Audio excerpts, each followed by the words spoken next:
And we're off to the races, like I normally say. Ladies and gentlemen, I am beyond stoked. Every night, almost, it seems, I got a new person. Just yesterday, I had an actor. The day before, I had some musicians. And the day prior to that, I had this guy was on a cool show called The Terminal List. Big time actor friend of mine from the good old days, from the Tom Sizemore days, when he used to have a class in good old Santa Monica and such. But today we're talking about a person who's multifaceted, multi-instrumental. The guy could do just an array of things. He could learn to play piano when he was a tender age of 4 years old. So while you're picking your nose, eating your fingernails and whatnot, this guy's learning how to play with his fingers. If you can believe that. And get this, he's great at the sax, the trumpet, he's a beatboxer. I can't do that. I'm just can't. That's just a joke. And he could dance like nobody else can. The guy is magnificent. He's a model. This guy played at Carnegie Hall. Oh, yikes! And at the Disney Hall, man, my God, it is my pleasure to introduce to you tonight the one and only, incomparable, Mr.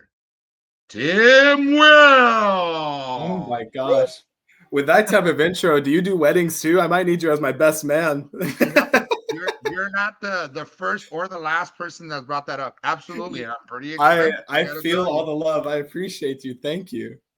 Tim, it is my undying belief that whatever you put out, you get back in tenfold. So Oh, that's it. I'm absolutely. happy to have you. You're a gift to the world, I'm sure. And we're about to peel back at some of the layers. You learn how to play. What I didn't gather, and I like things to be organic at times, Yeah. not to contrive, if you will. Yeah. Where do you hail from, bro? That's the one part I didn't ask you. Are you Yes, an yes. Angelino? Are you an Angelino? You're LA based or what's the I deal? a LA little based. bit.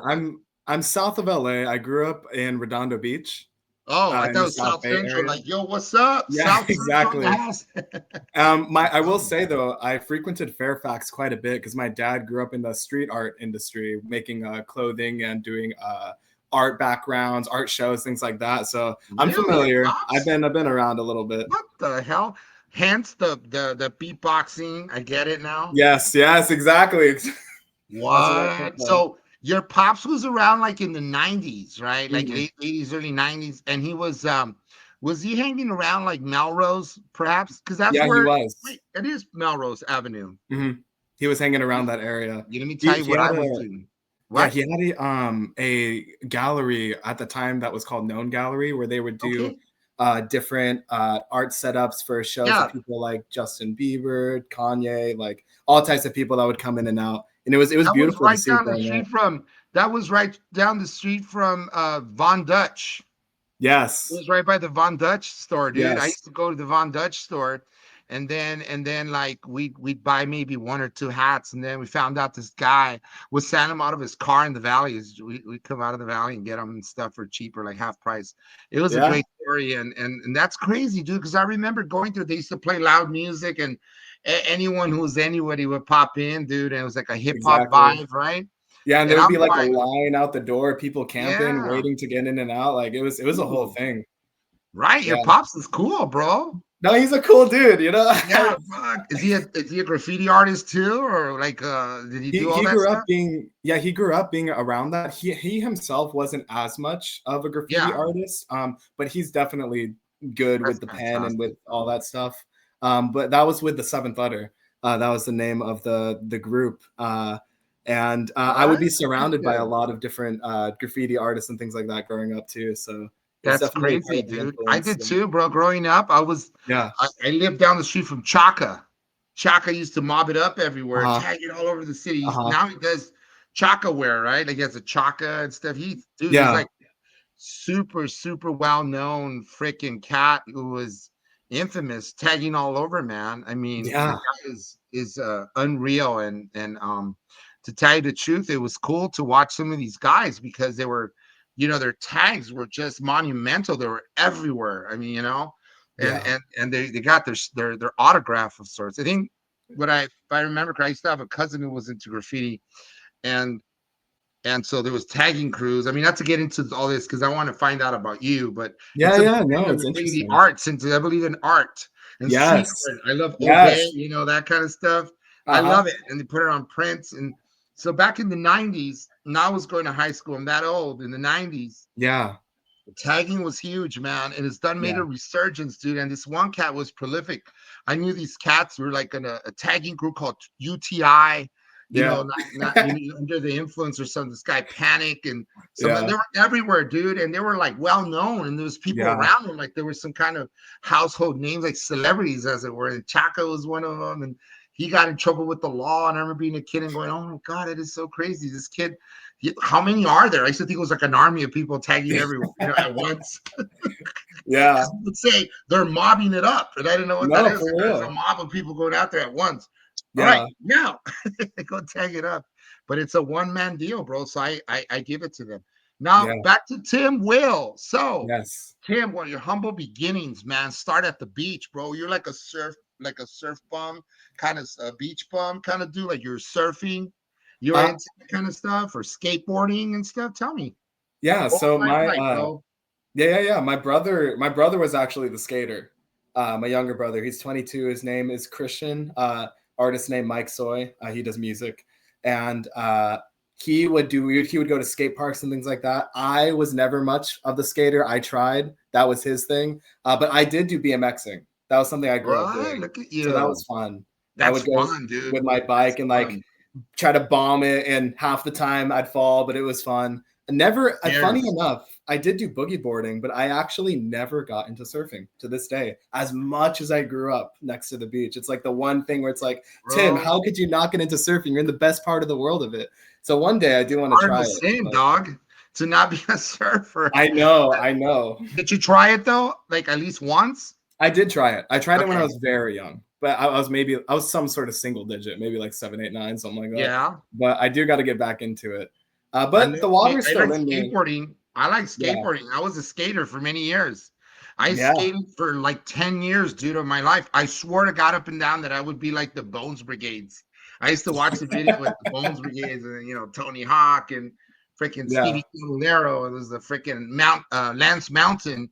And I used to live on the east side in East LA, and he lived off by the 710 freeway close to Phil Spector. Phil Spector, the killer Yeah. guy. Yeah. Yeah. Yeah, he had a castle up in the top. There was a castle, and around the corner of Cal State LA. And funny enough, Lance Mountain lived down the street from there, and back in the day, and we used to Wow. go like teenagers go check out Lance Mountain skate because I looked up to all these great skaters, and I Yeah. swore up and down and sideways that I'd be a big time skater. And then I hurt my back really bad, and that was the end of that, dude. Yeah. So Yeah. much more to life, but I love skating. That said, I like to. It sounds creepy, but I like to watch people skate. But now No, that I get I it. have to like either bring a board or have my son, Yeah. this is creepy old man doing. So I can't get away with it these days. I can't pull it off. So you learn how to play piano at 4 years old, dude? Like, what inspired you to dive into music in the first place? Is your family into music as well? Honestly, I know my mom, she did a little bit of dance growing up. She did some ballet, she did a little bit of hip hop. Cool, very My cool. It's way Yeah, cool, man. my grandfather on my mom's side, he was the one that did play piano and guitar and harmonica as a hobby. He never got actually he did. He was in a band at one point. My grandma told me. All right. When he was in his like late teens, early 20s, just for fun, going around local gigs and things like that. I love But it, bro. other than that, I honestly didn't grow up in too much of a musical family. Because my grandpa, I would hear stories, but he didn't play as much. Uh, I don't know. I don't know if it's just genetics or something Genetics, bro. It's spiritual or in your whatever, DNA. but I started picking it up. I was lucky enough that we had a baby grand piano in my house growing up, and it was passed down from generation after generation. So I know well, bro. We used to have one of those 2 years ago. yeah, and I was so blessed to have that experience. And I would just start playing. I had two original inspirations. One was my love for electronic music, and my love for a game called The Legend of Zelda. Hell yeah. Yeah, Yeah. I'm like a big nerd for that game. Yeah, But that's I Metal wanted Gate, to, man. Sega, yeah, right? Sega? That was a Sega game? yeah, It was like a back Sega in the game day. originally. Yeah. Yeah. and I started with Ocarina of Time. That was my love, but I wanted to emulate that in some way. So I just got on the piano and I just started trying to figure it out. And then on the same wavelength, that's actually why I picked up beatboxing. All right, so let's Is see. because I Let's hear wanted it, to bro. emulate music I was hearing. Let's I hear got you. some Some of of your. the. I got you. I got you. Yeah.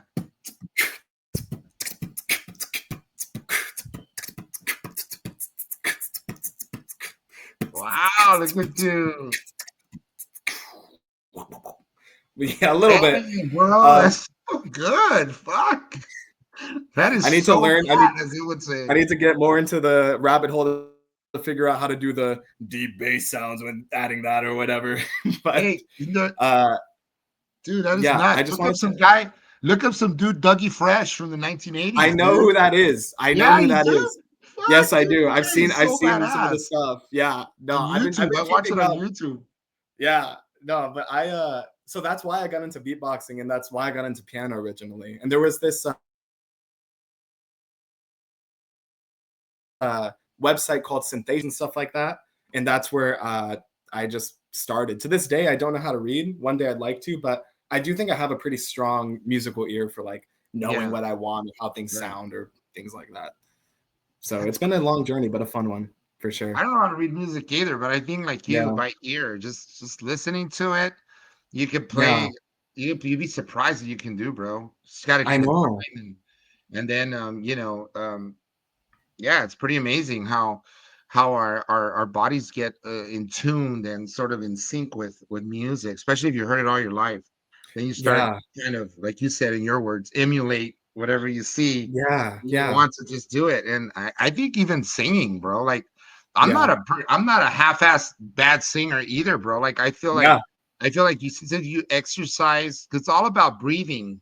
You know what I mean? Like you breathe it, right? Like It's you think all of breath. in how you breathe from down here, and then it's like you hold it and you're able to hold a note. But if you don't breathe correctly, then you're gonna sound like, yeah, the fucking cat getting strangled.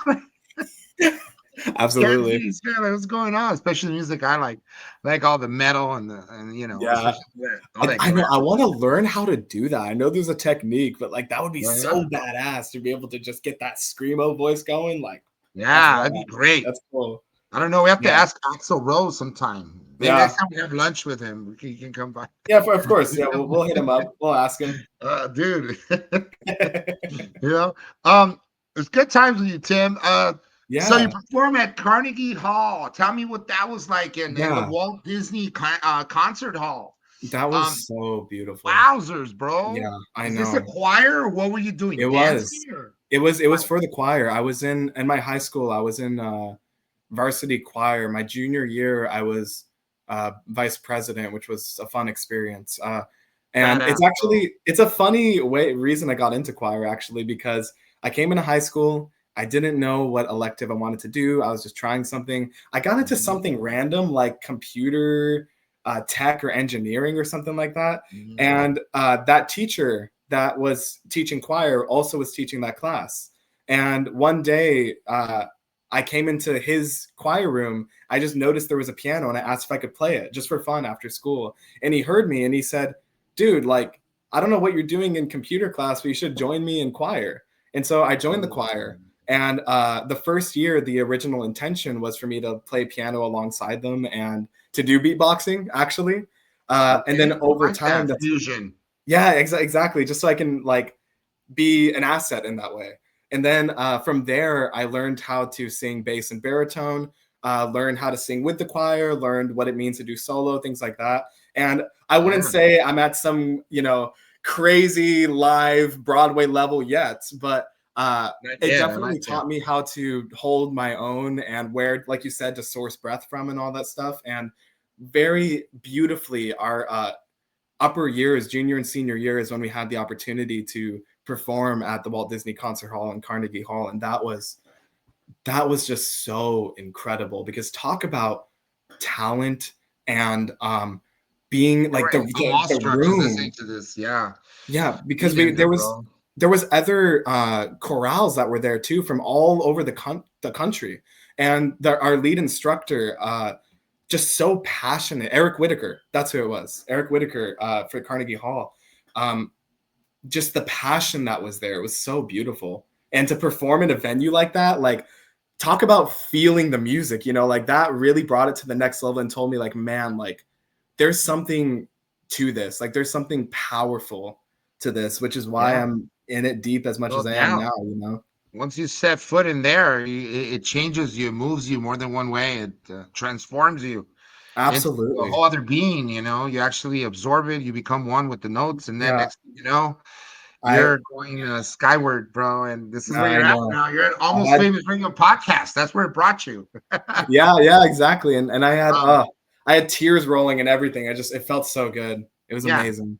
it's definitely out of body experience. You know, for sure. Yeah. Um, uh, Let me ask you something with regards to modeling.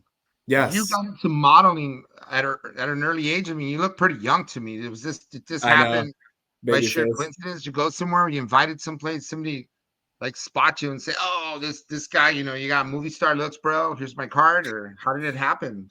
Well, I remember very early on, I want to say I was maybe about 13, 14 years old. I told my mom that I wanted to get into child modeling. And Okay. unfortunately, at that time, I was so caught up in so many things that at that time I couldn't get into it. But I think just going around and seeing the different types of looks and something that I think it's because I grew up in the street art world with fashion that I was Yeah. always having that eye and being surrounded by fashion in that way. Uh, and so it just kind of something that very slowly like planted a seed in the back of my brain and gradually like came to the forefront. Like Uh, germinating. Mhm. yeah, exactly. It did. And I remember, I want to say it was like middle school, late middle school, something like that. I was so ambitious about it. I was at the mall with my friends and I walked into, I think it was Abercrombie. Yeah, I walked into Abercrombie and I literally went up to the front store desk person and said, hey, like, I want to do that. How do I do that? And he's like, dude, I just work here. I don't know. But like, I was trying to see like if there was a way that I could like just figure it out and get in there. And Yeah. then from there, I sent a lot of different applications and things like that. Got a lot of rejection, but I felt so determined to want to Life, figure it bro. out. You get a lot of rejections, and then you get one yes. That's all you need is Exactly. one yes. The one yes. And so I started like doing it for fun with friends. Like I would do it for like friends' clothing, or I did something small for like a Nike shoe brand type of thing, just being like the person to wear the shoe and show it off at the beach. And then the first big That's so thing, cool. Tell me what that was like. yeah, it was that actually was a little bit more of like a scout experience because I was running in Okay. Manhattan Beach and there was a person that was just posted up in the corner, just minding his business. And then as I was running near the beach, he stopped me and he said, "Hey, like, uh, are you a model by chance?" And I said, As "Not a matter yet, of but fact, I I." am. Yes. No, I know. That's what I should have said. But honestly, I did say not yet, but I'd like to be. And I want to say, at that time I was 17, 18, something like that. It's great, bro. And in Manhattan Beach, they have the Manhattan Beach like shoe store, like their main department right there in the corner. It's like a big shoe store. Uh, and he said, like, we're looking to replace one of our pictures. If you're interested, I have this shoe. And he pulled it out in his backpack and he said, I have this shoe right here that I'm looking for someone to show off. Would you be interested? And I said, sure. And right then and there, out of his backpack, he pulled the camera. We took the photos. And then I think, I don't know, it's not there anymore. I should have like checked in and seen how long it was there, but I had myself in that shoe right there in the department store. And it was like my little like fun flex in high school. Like, hey guys, like I did that. That was fun. That was cool. And then I got my first big professional thing was actually recent, where I did some background and lifestyle modeling for Love Island, which was really fun. What? That's really rad, bro. I know it was It's super quite an fun. experience. Now, that was in New York or was that in LA? That was here. That was here in LA. We did a lot of filming up in Sunset Boulevard as well as Venice Beach. It was just a lot of it. it was a lot of like B-roll shots and Yeah. working with the other models. Some of it was at like a skate park, some of it was like a rooftop with like a little pool party thing happening. Yeah. But even just being surrounded in that culture was so cool, you know, So just much talent in one place. You're like, so dude, much talent in one you're place. just fucking taking it in. Yeah. Absolutely. So ever since that, like it's just been snowballing from there, and it's been really fun. I've been really enjoying it. Yeah. Looking back, how did you end up? You're a finalist on the school of Juilliard, Yes. or what did you? What was the deal for? So that was Juilliard. That was I submitted my application in 2023 November, and I was so happy that I got accepted in 2024. And that was even just to like get accepted was like such a big deal to me because I don't know the numbers, but I know that not everyone gets to Wow. have an audition, you know? Dude, So yeah, you even got an audition at the same yeah, I time. know. Like that was so amazing. And then I flew out in February, Kudos to and you, man. Seriously, thank very you. cool. Seriously, thank you. Thank you. That Yeah. such an amazing experience. And I flew out in February of 2024, and I was able to be there that weekend where I got to go in the building. I had my own practice and audition room where I would like prepare myself and all that stuff. I played the piano a little bit in there, my piano self, and I felt like I was thinking, gosh, I wonder if Lady Gaga also played on this piano. But I was lucky enough to not only have the audition there, but experience some of the classes there because they warm you up, they prepare you. Like we did like a vocal exercise, we did a little bit of acting exercise. Like it was like a little framing and tidbit of what it was like to be Sure. there. And that just to have like a vicarious experience of that was so empowering. And that I'm for having me, a not only vicarious was like, experience. I'm having a vicarious experience through you right now. That is so cool, dude. yeah, Life is and too to bad just to go to Juilliard. That's yeah, prestigious, acting and performing school. It's next level. no, it Next was, and you level. just felt the energy in that room. It was a big audition room where we were all waiting, but people from literally all over the world, all Yeah. different ages. Some people that were like 18, right out of high school, all the way up to maybe like late 20s, early 30, that were re-auditioning again or going for their masters. And it was like all in between. But yet, no matter what the age gap or different genders or whatever it was, like it was just equal part passion, talent, and desire to be there. And to be in a room that Yeah. energetic just felt so beautiful. To I just think the talk with these passion in you, people. bro. You got lots of passion, ambition, the grit, it seems, because you still Yeah. feel the same way then when you first probably set foot in an acting school or a play and stuff. Speaking of Yeah. plays, you were in the Crucible, which is really cool. It's a Yes. great play. Yes, Torrance High, Daryl Hovis, my very first mentor, director. Always never forget. That was super cool too because it was a very intimate experience. Rather than being proscenium style, it was in the round and we were on stage. So we had Mhm. audience members that were sitting in the risers, like in a square all around us. And because of that, especially for anyone, I'm sure most of us had to read the Crucible. For It's anyone that it was a rite of passage in school, rite of right? passage, it was. And for anyone that is familiar with the story, there's some very dark and like intense Yeah. moments. And for to Damn have witches and ugh. everything, Salem witch trials, all that stuff, Yeah. and to be able to so intimately perform that not only with the other actors but also the audience members, it gave me an early onset experience of what it was like to have that type of like energetic exchange with people, like that audience and to performer connection. That was such Shit. a beautiful story. And Daryl, my director, he was amazing. I wish I could go back and be young and work with him again because he's incredible. Um, but yeah, just having that as a first experience, like, is really What other what act pushed me what on. other acting experiences have you had as of late? Yeah. So all throughout schooling, I did plays and musicals. I did, I think, like 11 or 12. And then post college is when I've breached into the film industry. So Yeah, let's just talk about that. recently, yeah, just recently, I just finished production for a movie called Be Our Guest 2. It is a horror film, hack and slash, your Freddy Krueger, Saw type of thing, you know. Yeah, we like Yeah. slash.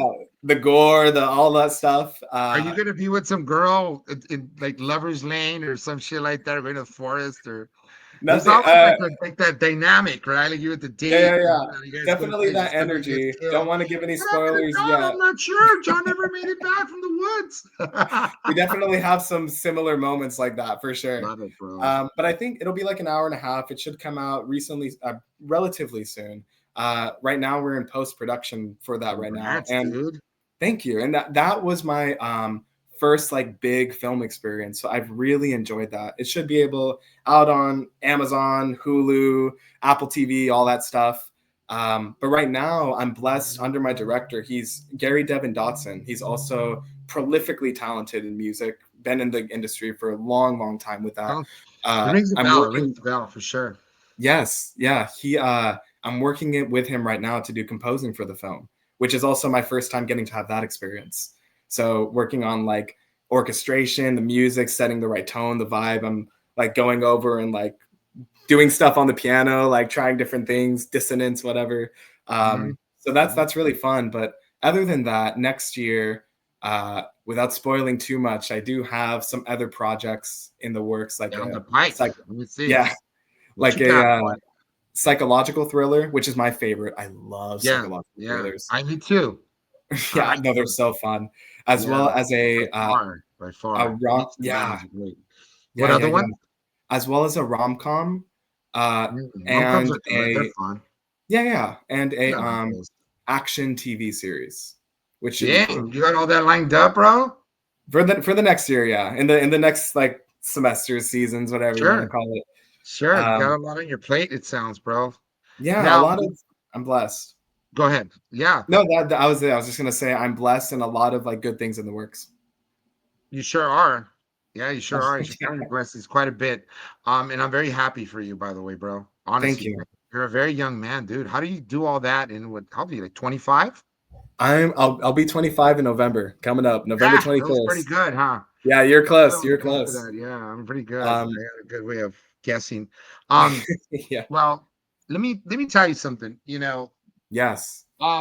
In today's we'll kind of shift gears a little bit to music again. You also find yourself at times when you're not busy with the acting, you're also producing music. I understand, right? Do you have like an alias name or what's the deal?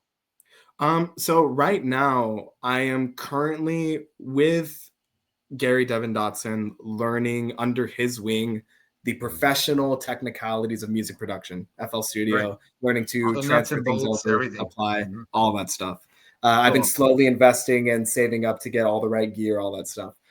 In the meantime, ever since I want to say maybe like 9 or 10 years old, I have literally with my phone right here been placing it, recording myself, talking to the camera, and like just writing down all the ideas I have, where I'm playing a melody and I'm saying, this is going to be for an EDM song. This is for a musical. This is for a song cycle. This is for like, I've been like throughout for over a decade now, been saving up all this music. So right now, literally in my garage, I am just compiling and saving all types of music and sound bites and different like music samples. I'm talking with friends of mine that are artists. I'm saving certain things that I want to use as samples. So we have a lot of behind the scenes happening, and I'm excited to over time like slowly start releasing that. So just a lot of like behind the scenes work right now. That's really cool. Have you ever gone to any of the shows that they do in Riverside, the IE? Do you ever go to those concerts? What type of shows? Just like concerts? EDM concerts? EDM? I've been going. I will say I've been going to raves ever since I could. It's probably been like going on 8 years now, something like that. 6 years, 8 years. I think I've gone to like 15 to 20. So I've gone to a lot. That is the ultimate goal for as far as DJing goes. I do want to perform, bro. Like EDC, you know, DJ headline on that, Insomniac. Like that'd be really cool. Insomniac. Yeah. No, I'm all about that. I know a lot of like older people, not quite my age, a little younger, but they turn out to this stuff. And you know, it's great. I mean, there's people all ages that go. I mean, there's no right age, but you know, they Yeah. got a lot of ravers from the old days also. I mean, in the 90s, it was a big deal. Raving was huge in the 90s. My dad And was telling in the me he 90s, grew up doing it too. yeah, like trance, your dad, right? Yeah. Trance. We had like deep hip hop, deep Yeah. house, yeah, all All kinds of underground stuff, too, man. right? Like Richard, we had like DJs back like Richard Humpty Vision, DJ Irene. I Yeah. mean, they're still going at it, dude. Like strong Yeah. now. They're like in their The love's 50s. still there. Yeah, it's great, dude. Like it's really cool. And then of course, there's a lot of other like let's just say hallucinogenics and freaking Yeah, stuff that circulates through and through your body, you know, courses through your body. But absolutely. that's a whole other subject matter. They're renamed, I guess, as other stuff. Yeah. No, I know. It's like the You know, names changed over time, but it's still the same like but genre it's and kind of like ecosystem and all of it.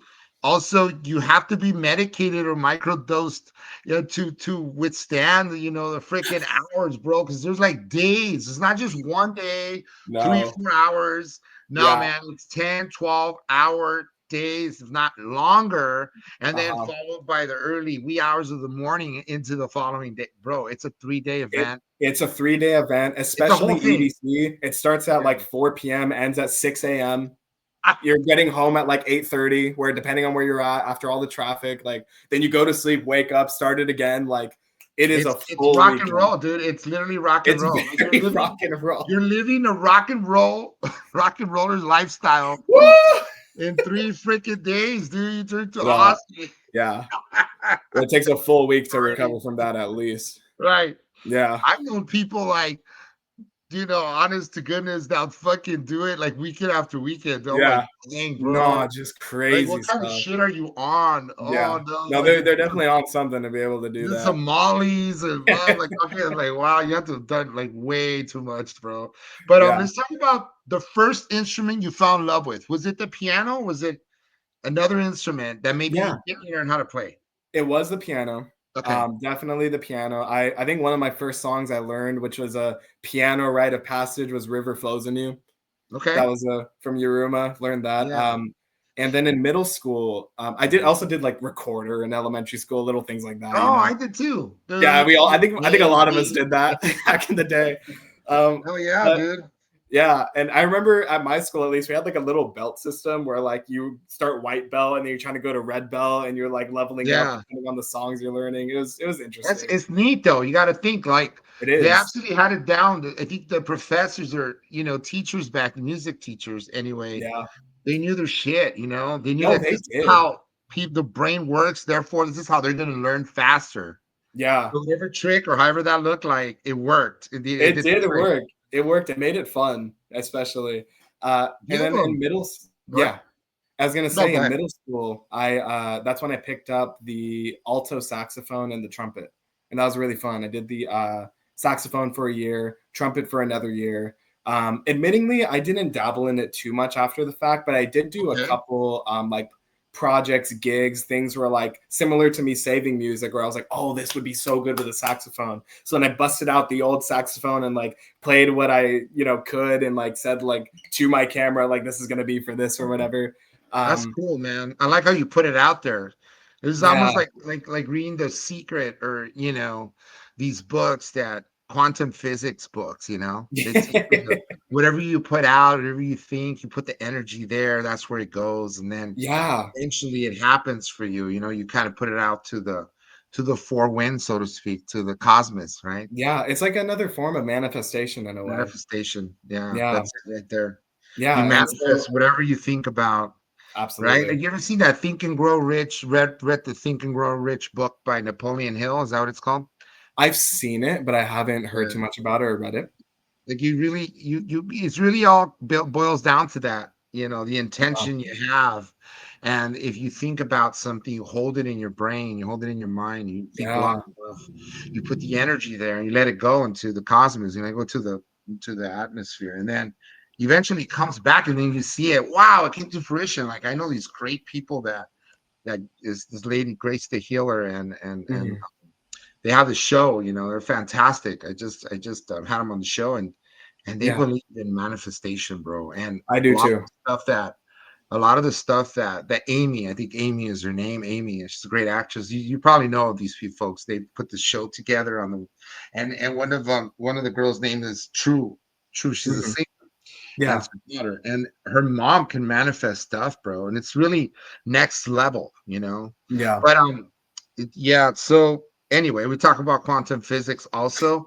Who's your Yes. what's your dream project and your dream co-star you'd like to work with somewhere down the line? Maybe we can manifest that right now. That Can is a happen. great question. I will say, in my heart, my absolute dream project for Mhm. sure is Hadestown on Broadway. I love Greek mythology and especially Hadestown. I've seen it like 3 or 4 times. I've cried every time so beautifully.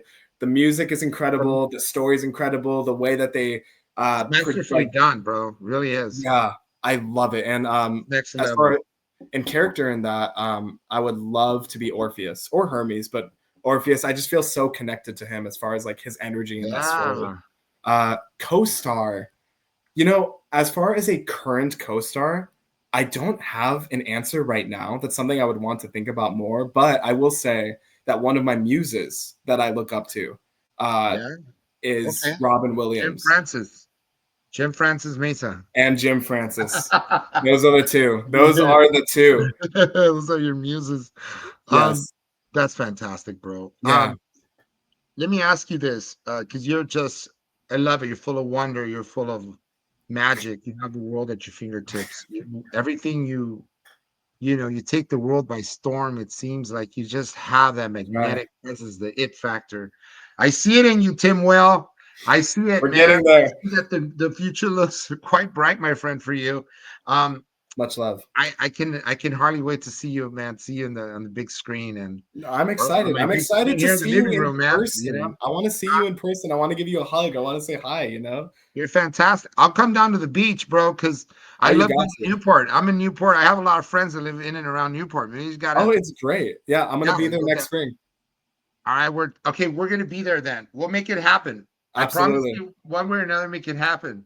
I'm Absolutely. delighted to have you on, and this has been nothing but a blessing to me. I feel excited. What are your social media handles, bro? Yes, right now I am mainly on Instagram. You can find me at Tim Will Official. Tim Will Official. I Yes. like it. I love it. I can't get enough of it. I can hardly wait to see this again. Play it So back. lovely talking with you. You're a blessing, bro, and whatever you put out is gonna come back to you tenfold. Just keep on Absolutely. keeping on. We'll never lose hope. Yes. I will say it now. I'll coin it. The great Tim Will. How about that? Woo! Almost Oh, famous radio oh, that pierced podcast. my soul in the most beautiful way. I love it. I'm looking In forward such a to it. romantic way, you got pierced. Hey, I will live up to it for you, Jim. absolutely. And hello and goodbye until we meet again. That's my show, guys. Jim Francis Mason with Almost Famous Radio Podcast. It's been a delight. It's been a joy, my friend. Thank you so much. Absolutely. Thank Until you next so time. much. Good night, bro. You as well.